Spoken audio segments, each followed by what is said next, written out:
I'm Andy Mills, and welcome back to Reflector.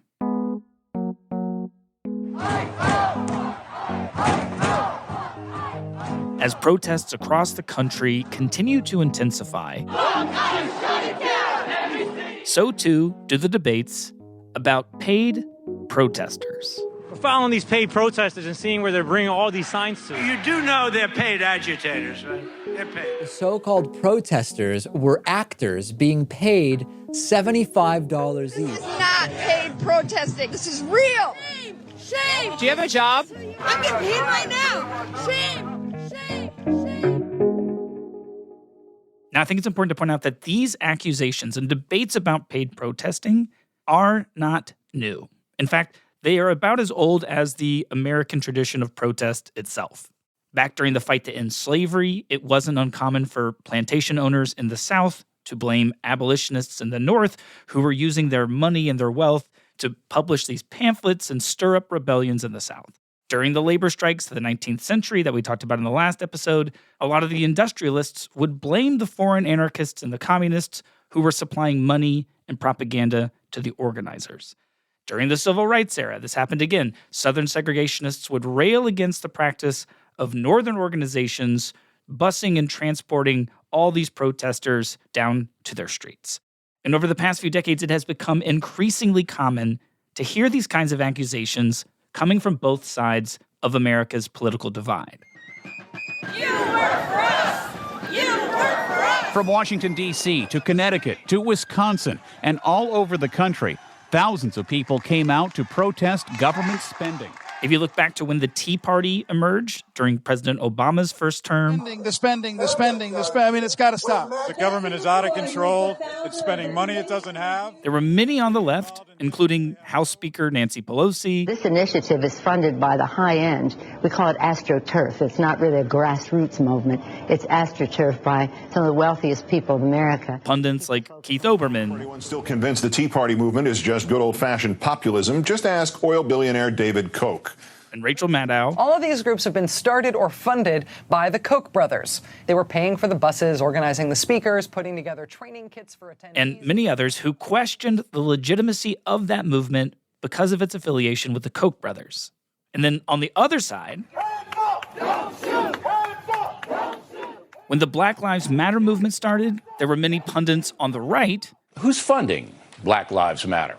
One of the big donors seems to be George Soros, our old pal. Like Bill O'Reilly or different Republican members of the House. Funded, by the way, by people like George Soros. I know that makes the left really mad when they hear that. They'll attack me on Twitter, but then we'll just provide all the news stories that say exactly what I'm saying. Who challenged the authenticity of that movement because they said it was supported by billionaire George Soros. This has George Soros funding written all over it.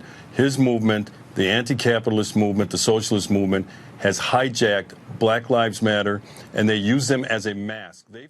And accusations like this have really only amped up over the last few years, whether it's the Free Palestine anti-Israel protests. There is only one solution. There is only one solution. Intifada revolution. George Soros is paying student radicals who are fueling nationwide explosion of Israel-hating protests. Don't be surprised if you actually look really deep into who's funding it, that the CCP is involved. Or the anti-Trump, anti-ICE demonstrations. We want to see you doing more than just being in the streets and actually fighting against the bosses for a revolution, for a system that caters to the workers. Bro, they're paying you $80K a year to protest? Is that wrong? No comment. And really, one of the things that makes all of this both complicated and fascinating is that it's kind of true. Big funders like George Soros or David Koch, they do provide money and transportation and support for the causes that they care about. And it's also true that there are private businesses out there that do literally pay people to go and attend protests. And so for today, we're going to be talking with the CEO of one of those companies. I honestly feel like this whole discussion of astroturf, grassroots, feels like two kids on a playground, both yelling and screaming, crying, saying he's not playing fair. Asking him about the misconceptions about his business, what he does and doesn't do, but also why he does it. When reality is they're both playing the best possible game that they can play, and that is slightly dirty. That, after a short break. Stay with us.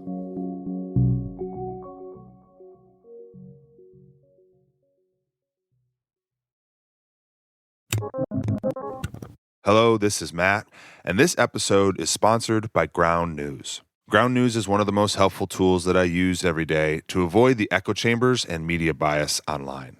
Here's an example of what I mean. Roll the window down. Roll this one down. Roll that one down too. Chicago police pulled over a 26-year-old driver named Dexter Reed. Don't roll the window up. Don't roll the window up. Reed first failed to comply with police instructions. Unlock the doors now. Unlock the doors now. And then Reed pulled out a gun and shot at the officers, Open the door now. resulting in the police firing back aggressively.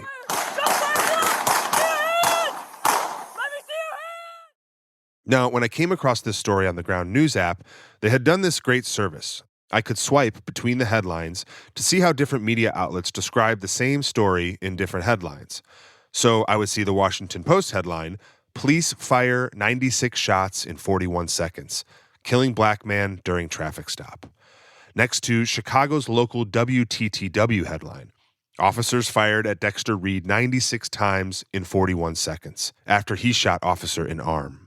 Right next to the Fox News headline, "Chicago man opens fire on officers after failing to follow commands." On top of showing different headlines, they offer blind spot reports to show you stories outside your bubble. They collect local reporting on the city or town that you live in, and they rate news stories and outlets on their level of bias. To go check them out, use the link ground.news/reflector, and you'll get 40% off their unlimited access Vantage subscription. This is a great way to support them and the work they do because Ground News is a subscriber-supported platform. We appreciate what they're up to, and we appreciate their support of this podcast. So go check them out. And make sure you use our link, ground.news/reflector, so they know we sent you. Adam, thank you so much for doing this. Can I have you start off by introducing yourself? Just tell us your name and what is it you do for a living? My name is Adam Swart, and I'm the founder and CEO of Crowds on Demand. We are an all-purposes publicity firm specializing in comprehensive advocacy campaigns, audiences, PR stunts, and probably best known for organizing demonstrations. And would it be too simple to say that you're in a business where if somebody out there wants to protest a person or a business or a policy, they can hire you and you will recruit and pay people to go and protest for their cause? Yes, everything you said is accurate. What we do is, yes, we pay people to demonstrate. Yes, we help people make their existing protests as successful as possible. But the part that is missing that people don't realize a lot of the time is that the people that we provide are actually passionate about the issue. I want to get into that in just a minute. But before we do, I want to know, how did you get started in this business? When did the idea come to you? I assume this isn't something that you studied in university, right? So what is your origin story? I've been at this for 13, almost 14 years. I started this in college. I volunteered, and also worked professionally in regard to a lot of political campaigns, mostly on the Democrat side, but I definitely consider myself a political independent now. But one of the big things was, I remember as a young political organizer, how hard it was to get people out to events, particularly for anything sort of local or statewide, even if it was something pretty impactful. It was really challenging. And can you, just before you go on, can you just give me an example of what it is that you're talking about? What kind of events were you seeing people just not show up to? Well, I just remember the first couple times that I met people that household names now, but who weren't quite household names at the time, was Gavin Newsom and Kamala Harris were both campaigning pretty aggressively to the student body. I went to UCLA, I guess I should say that. So this was in California. Yeah. And I remember Kamala Harris showed up at my dorm and there were like 3 people there and they were like, who is this person? Right? And I remember she was very upset with the poor turnout, right? And seeing all of these people who, you know, presumably have something interesting to say, but who are, you know, they were there to reach the students, but what they were really looking for is a moment to pitch on local TV at the time, or if it was today, it would be social media, right? And then between junior and senior year of college, I spent a summer working as a news reporter for AOL. And I saw the way that the media covered anything involving protests. And you'd see even a small number of people can make a huge difference. Like oftentimes a 20-person protest could actually shape how a city council would cover an issue or respond to an issue. So seeing that at work made me realize that there's a huge value in creating that type of organizing. Okay, so you're saying that when you were in college, first you saw that there were these politicians who couldn't get a crowd of people together for their campaign or for whatever. People just weren't showing up. And then second, you realized that even if you could just get like 20, 30 people together to protest something, that could have a real impact. And that is when the light bulb goes off. Yes, exactly. So I got to thinking, and my initial thought was, okay, this is kind of outrageous, but what's the original gig workers? Before gig workers was a term, was actors in Los Angeles, right? So actors, New York, LA, have known what gig work is before anyone talked about it. Before anyone drove an Uber. Right. The idea was if you could essentially have these actors who are otherwise working random jobs, instead, I could have these actors be in a rally, which actually more fits with their talents as performers.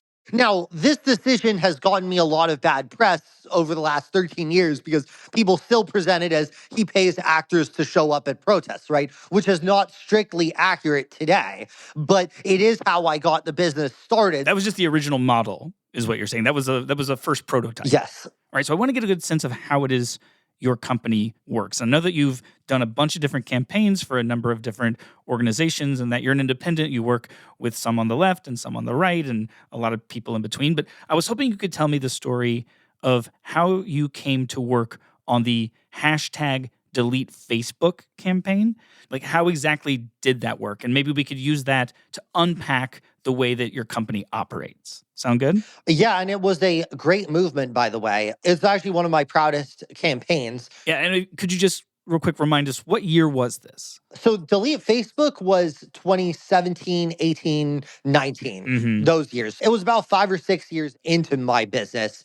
And at the time, people liked Facebook. They Mark Zuckerberg was like, people thought he was this sort of accessible, kind of nerdy, but kind of down-to-earth leader, right? Not like this sort of mega villain like. Right, it really does feel like before 2016, 2017, people liked Facebook. They actually maybe liked Facebook too much. They were on there all of the time, and it was seen as this fun place to connect with your friends and your family and all that. Exactly. But I think that the 2016 election, both for conservatives and liberals, was a watershed moment in seeing, wow, Facebook is not our friend. Facebook has been a powerhouse and a corporate giant for years now. Tonight, it's facing criticism and concerns about privacy and security at a whole new level. Back in 2016, Russia successfully used the platform as part of a disinformation campaign. Right, this is when suddenly Facebook was being accused of everything from spreading fake news to stoking outrage. Amnesty International claims that Facebook promoted violence against Rohingya Muslims in Myanmar. Violence in Myanmar, right? Yeah. The company now faces a federal investigation amid word it may have mishandled data for more than 50 million users. So the idea was, okay, we want to put Zuckerberg on notice. We want to put people in the legislature on Capitol Hill on notice. We want to put investors on notice. We want to put the world on notice that Facebook is not our friend.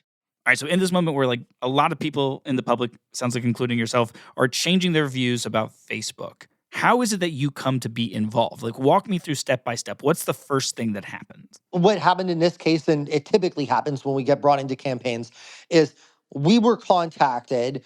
It was one person who contacted us. And if I had to remember, we probably expanded the circle in terms of the people funding this effort, right? And then we discussed strategy, we discussed their grievance, and we came up with this concept of hashtag delete Facebook, because this was at a time where hashtags were a big thing. And I remember thinking, okay, people aren't going to actually delete their Facebook accounts, but delete Facebook can kind of have two meanings. That can be sort of delete Facebook as in delete your account, but also delete Facebook, like delete it out of your mind. And, we don't like you. So just so I'm clear, you're saying that somebody with money contacted you and says, hey, we want to protest Facebook. And for you, step one is let's sit down, let's have a strategy meeting, let's come up with a plan. And you actually help them come up with the slogan. You're actually part of the conversation that names the movement. Yes.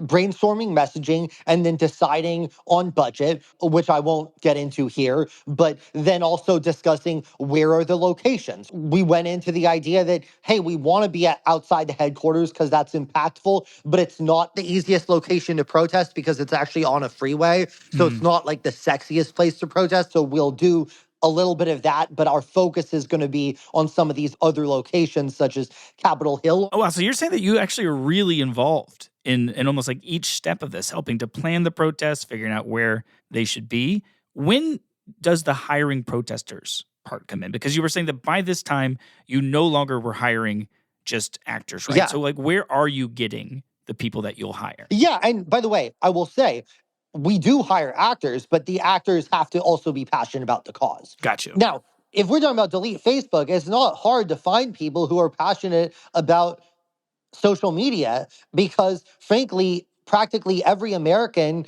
is affected by social media and mostly negatively so. So I like to find people who are passionate. Now, ideally, my team sources people who not only are passionate, but who have personal experience. Now, in some causes, it's more difficult, and in some causes, it's less difficult. But to the degree that we can, what I like to do is have people who are passionate and have a personal experience. Let's just say we're doing a protest against defund the police and say, we want more police in our city. I would want to have people who maybe have been victims of crime and like a small business owner who's had their shop looted before, people who can speak to personal experience around it because that's more effective. And it again goes to sort of the genuineness with which we approach issues. But I'm talking about functionally here. Like, Adam, how is it you are finding the people that you are going to hire to go and be protesters? Like, are you going through Facebook groups and looking for people who already are mad at Facebook? Are you scrolling the internet more broadly, looking for anybody who's like publishing angry Facebook posts? Are you like putting ads online saying like, are you mad at Facebook? Contact this number. We will pay you. Like, do you have mailing lists? I just want to know like how it works. I will say that the actual answer is all of the above plus like 5 more things. So the answer is yes, we'll find people who are already upset. Yes, we will reach into our existing network of people we know. Yes, if we have to, we'll reach out to other people. And we're constantly recruiting, by the way, because people will sometimes work with us for a bit and then move on, and maybe they're not interested in participating anymore. All right, so you're saying that like a lot of it is pulling from an existing portfolio. These are people that you've worked with over the years, and you could say to them, hey guys, I've got this new campaign. Are you down for this? Like, do you want this job? Yes. And if so, then what? Like, you just get their W-2, give them money, tell them where the protest is going to be, and give them a sign? Like, what happens next? Well, there's one more step in between that, though. So, yes, all of that is correct, except before they actually go there, we've actually started doing this. I can't remember whether we were doing it at that point or not, but in the past 6 or 7 years, one of the big things that we've done is we Zoom interview everybody individually for each one of our events. And that actually costs us a lot of money, and it actually eats into our margins a bit. We haven't been able to pass all of that on to our clients. but it's something that I've found is really valuable for ensuring a really high quality team. First of all, we like to see them in person. We like to interview them, hear what they have to say. And there are two reasons. Number one, we like to talk to people to make sure they're well enough informed about the issue. They don't have to be policy experts. Like, you don't have to be a policy expert and know every detail about Facebook's alleged misuse of customer information, but you have to be somebody who says, hey, my daughter was on Facebook and she got cyberbullied. And I'm really upset about that. And when I contacted Facebook, they did nothing. Well, okay, that makes a really good participant for us. That's a green flag. That's a green flag. What's an example of like a red flag? A red flag, yo, where's my money? Like, how much are you going to pay me? You know what I mean? That's a red flag for us. I mean, of course, it's reasonable to want to ensure that you're paid, but if you're leading with that rather than leading with the passion, then that's bad.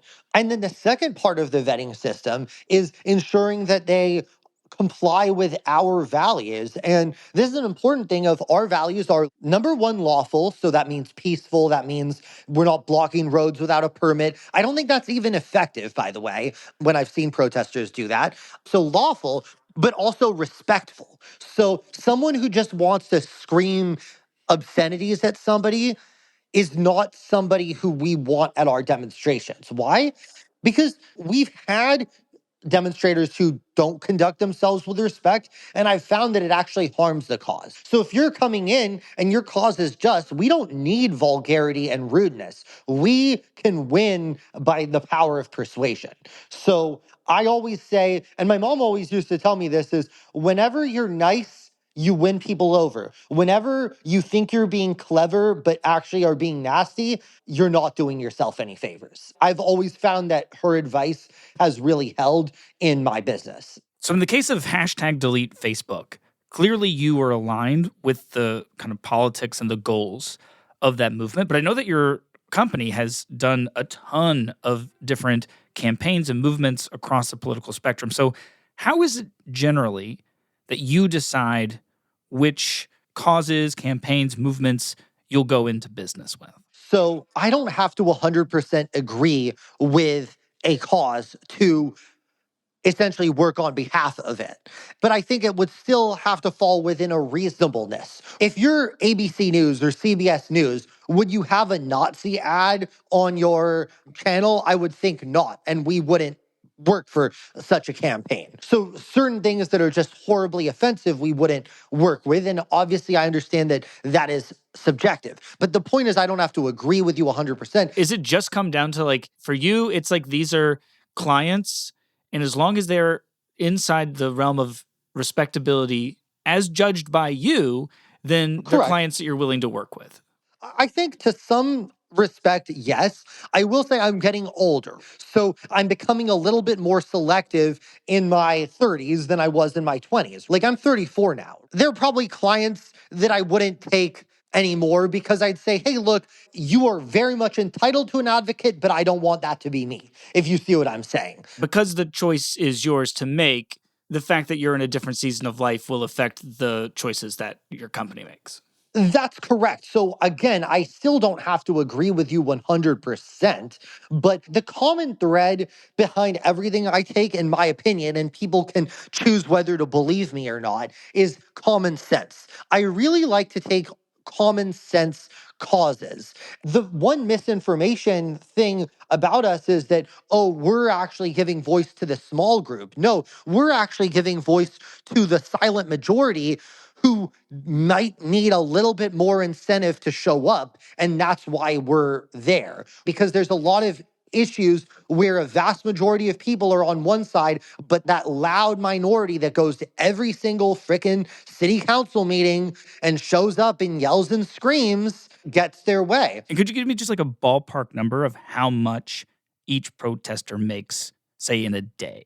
It's at least $100 typically for anything, and it can kind of go up into the hundreds depending. Like if you're standing outside on a freezing day in Connecticut for 11 hours, I'd imagine your pay would be in the hundreds. And if you're sitting inside a audience in Los Angeles on a beautiful day and getting a free glass of wine to go show up at a press conference, maybe it'd be on the lower end of that. So it's going to depend on what the job is. But the pay is always good, but it's not so good that it would make you abandon your convictions. Gotcha. That's really the principle of what we're doing. So if you're someone who works as a fast food worker, you could take a day off to go to a protest because of us and get whatever you would have made, maybe a little bit more, but you're not going to abandon your convictions over that.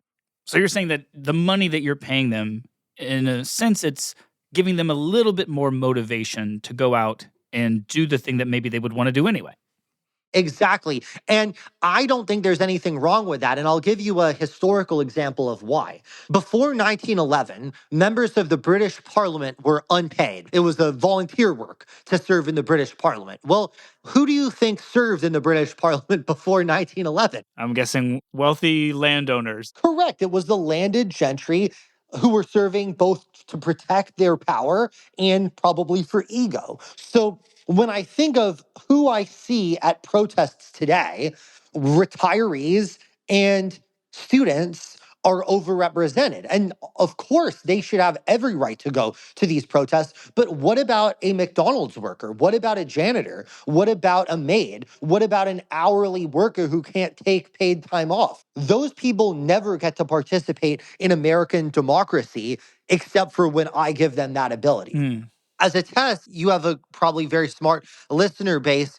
My question for your listeners is, if somebody paid you a couple $100 to show up for a cause that you were vehemently opposed to, would you do it? And I'm thinking most of you are saying that you wouldn't do it.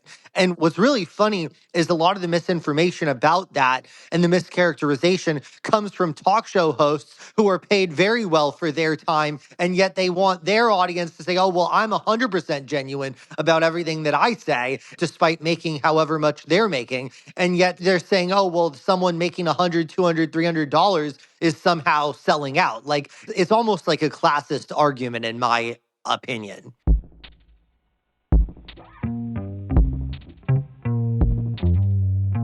After one more short break, I ask Adam to respond to some of his critics and if he worries at all that he is contributing to a more cynical society. We'll be right back.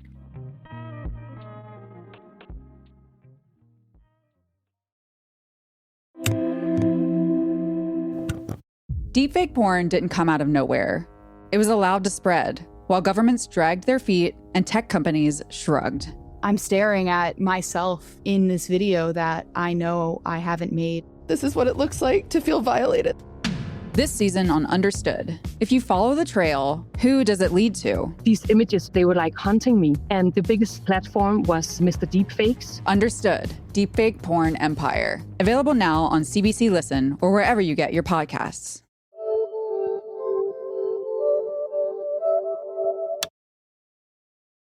Okay, so Adam, what I want to do here is I want to help people separate fact from fiction as much as we can when it comes to these paid protesters, because I know that for me, like when I look at my social media feed right now, I will get some videos where influencers are going through these protests, filming, quote unquote, paid protesters. Watch them all just hop in a van and be on their way. And sort of like a whistleblower or a journalist or something, they're like calling them out, posting a bunch of information about them. So that's Martina Crane. You might remember her from the Trump Tower protest a little while back, where she advised her coworkers to prevent my interviews.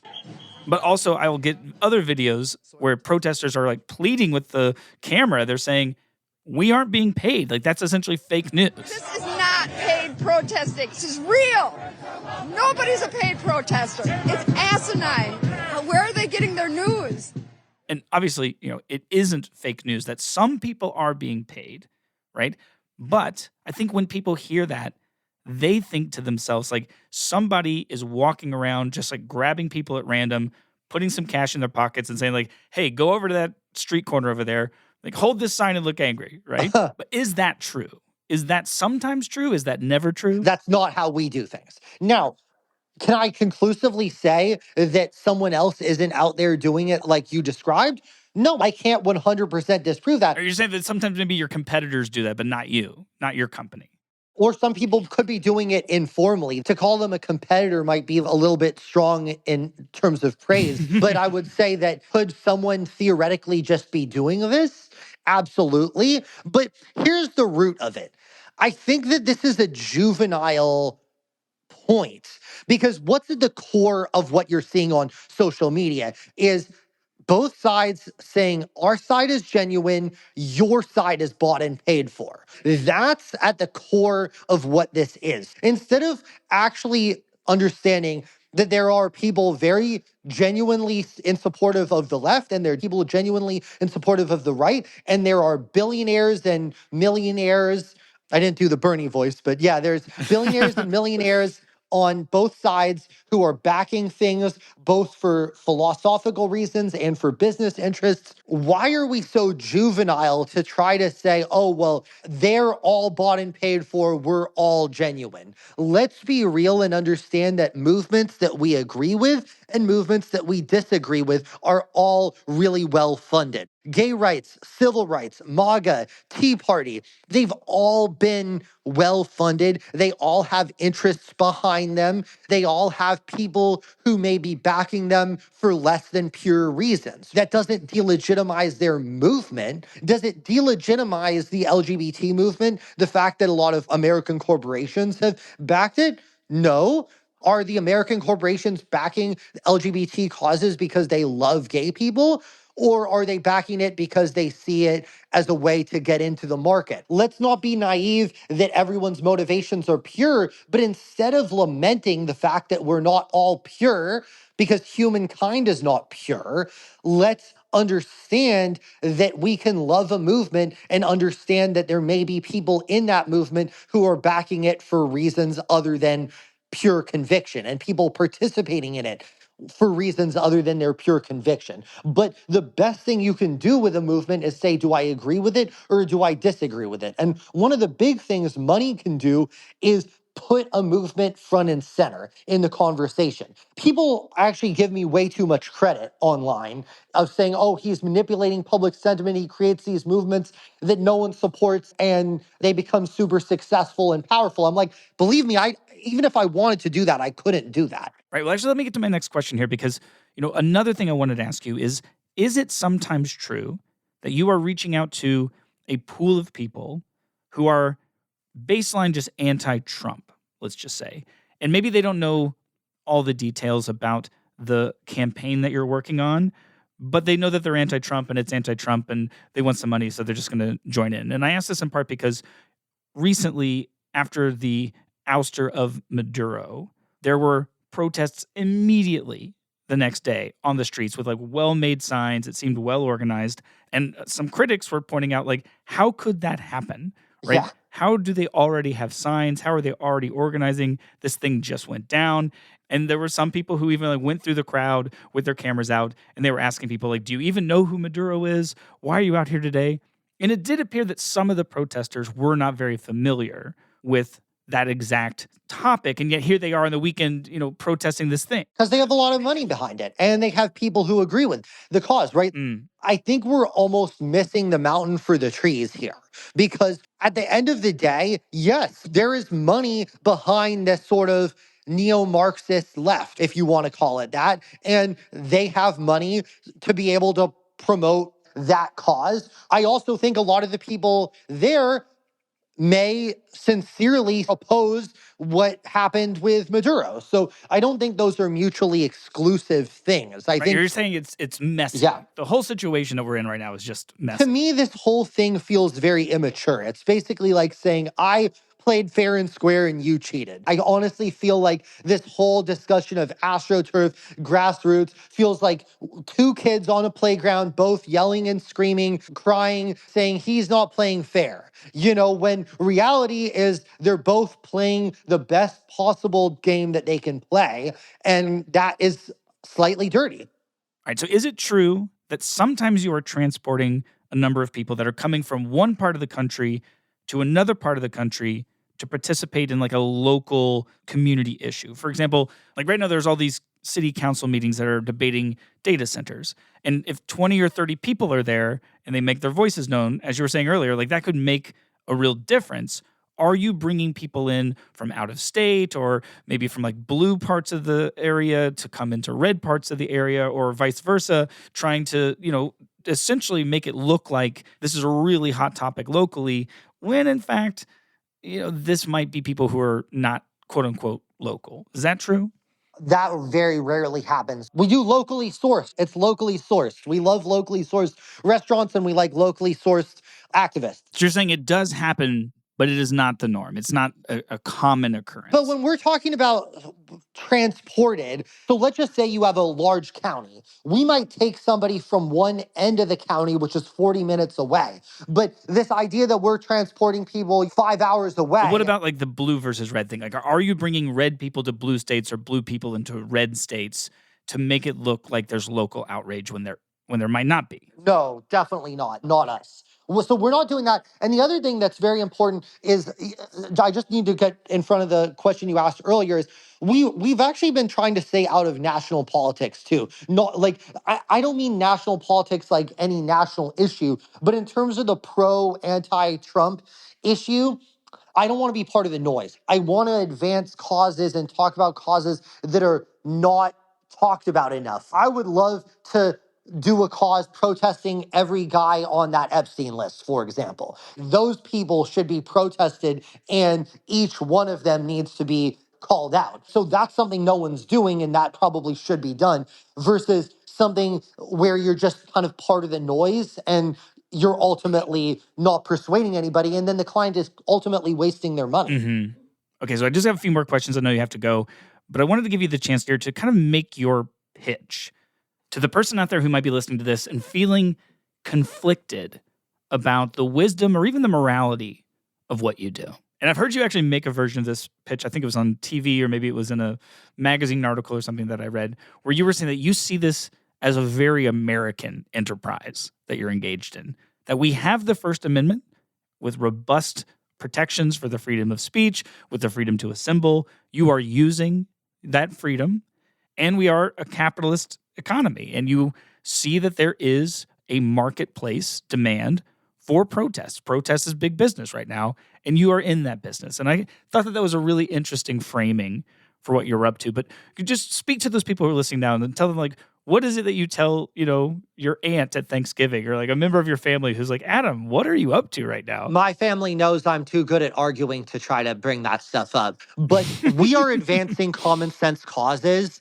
And ultimately, that is a good thing. We're providing lots of jobs for people. That's a good thing. We're advancing the will of the majority in a vast majority of cases. And lastly, we're not as special as you think we are. We're just one part of this machine of apparatus of the publicity industry. Everything from PR firms, advertising, TV. We're just one cog in the wheel of publicity, but we're a lot more honest, a lot more direct, a lot more straightforward. And the last thing I will say is we tend to work for the Davids against the Goliaths. Because if you can't afford an army of lobbyists to write the laws, if you can't afford to buy off half of Congress, you can still afford to protest. And yes, our services aren't cheap, but they're a lot cheaper than buying off lobbyists and congressmen and the entire government, which is what a lot of large interest groups do. So we're an oppositional force. More often than not, we're part of the solution. Okay, Adam, final question here, and it's a personal one.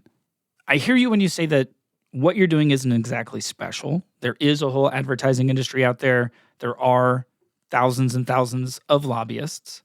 But in a way, your company and what you're doing is unique. And I wonder if it ever concerns you that you might be spreading cynicism in society. It's no secret that right now there's a lot of distrust and there's a lot of polarization in our society already. And I know that you're saying you're not doing it intentionally, but do you think that in just the very nature of this work, do you ever personally worry that you're feeding into that you're creating a society that will be more polarized, less trustworthy, more cynical? It does, and that's why I'm on your podcast, because I think that a lot of the times that people have this distorted idea of what we do. And when they hear from me, they can at least see it in a different context. They might not 100% agree with 100% of what I said, and I totally respect that because I don't think I'd agree with 100% of your listeners on anything. But I hope that me being out there speaking helps people at least contextualize what I do. And yeah, I do worry that I've contributed to cynicism. That's why I've made concrete steps such as vetting our people more thoroughly, taking on more specific type of causes. I've been trying to step up to the plate even when it means lowering my profit margins. And I'm asking your listeners, what are you doing to do right?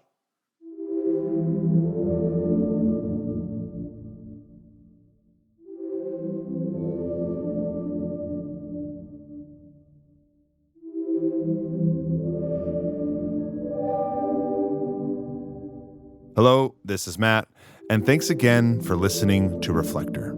This podcast is produced by Longview, where our independent reporting is dedicated to open-mindedness, curiosity, and fairness. If you find value in this sort of work, you can help us sustain it by becoming a subscriber. There's a link in our show notes, or you can visit us at longviewinvestigations.com, where, for whatever price you choose, you can help us keep growing. Thanks for listening, and we'll see you soon.